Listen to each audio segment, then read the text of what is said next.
Welcome back to Self-Love in the Real World.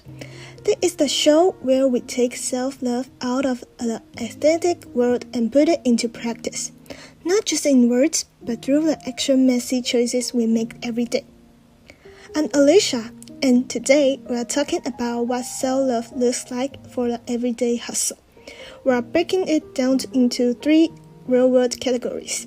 And to help us dive in, I got someone who has navigated the highs and lows of student life right here in Taiwan. Ashley, thanks for joining us. Hi, Alisha. Hi, everyone. Thanks for having me. I'm so glad to be here. So, let's get real for a second. Have you ever scrolled through your feed and seen those self-care Sunday posts? You know, the perfect candles, the $80 face masks, and you just think, who has the time or the money for that? Oh, absolutely. My version of a face mask is usually just the dark circles under my eyes after a 2 a.m. library session. I'm here because we need to strip back the aesthetic and talk about what self-love actually looks like when you're broke, tired, and halfway through a brutal semester. Exactly. We're providing away from buzzwords and looking at self-love as a survival skill. So grab a coffee or whatever is left in your water bottle and let's dive in. So, first thing first, the trust factor. Being a student is a 24/7 juggling act between looming deadlines and trying to have a social life so you don't become a hermit. Where does the love even fit in? It's tough. I think the biggest misconception is that self-love has to be an event. Lately for me, it's been more about internal damage control. Like last week, I had 3 exams in 48 hours. The old me would have fueled up on Red Bull and self-loathing. But this time, I forced myself to take a 30-minute walk without my headphones. No headphones? That's brave! But seriously, that's huge. It's giving your brain a chance to catch its breath.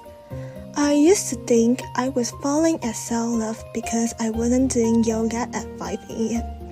Then I realized, sometimes self-love is just saying no. Oh, the power of no! Tell me more about that. Well, take last Friday. Everyone was going out, and I felt that messy FOMO hitting me. But I was trained, physically and mentally. I realized that staying in, ordering a cheap pizza, and actually sleeping was an act of kindness to myself. That changed the game.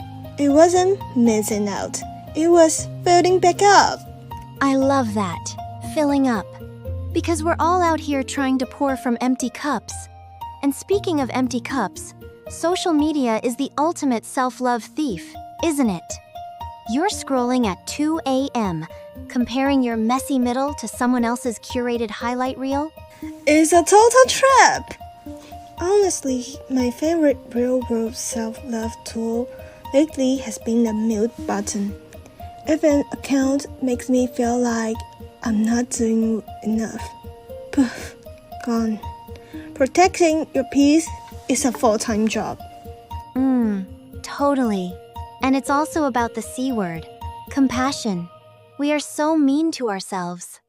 If a friend failed a quiz, you'd say, "Hey, it's okay, you'll nail the next one." But if we fail, we decide we're the world's biggest failure. Why do we do that? Right? We're our own harshest critics. I've started talking to myself like I talk to my best friend.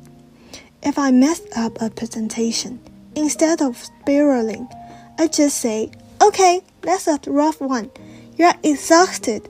Let's get a snack and try again tomorrow." It sounds cheesy, but it actually lowers your stress levels.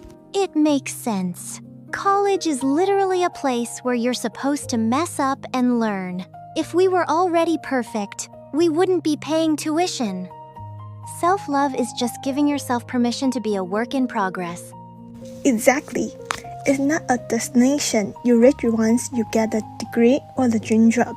It's how you treat yourself while you are looking for those things. Before we wrap up, you mentioned navigating stress instead of curing it.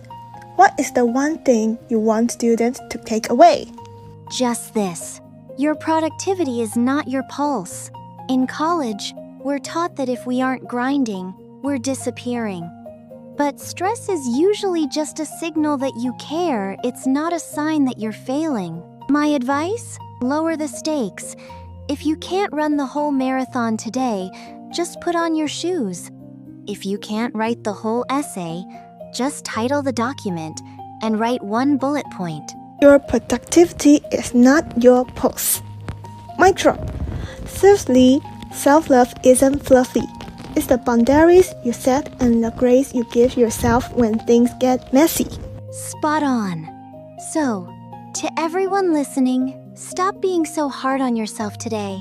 Start small. Close the laptop 10 minutes early.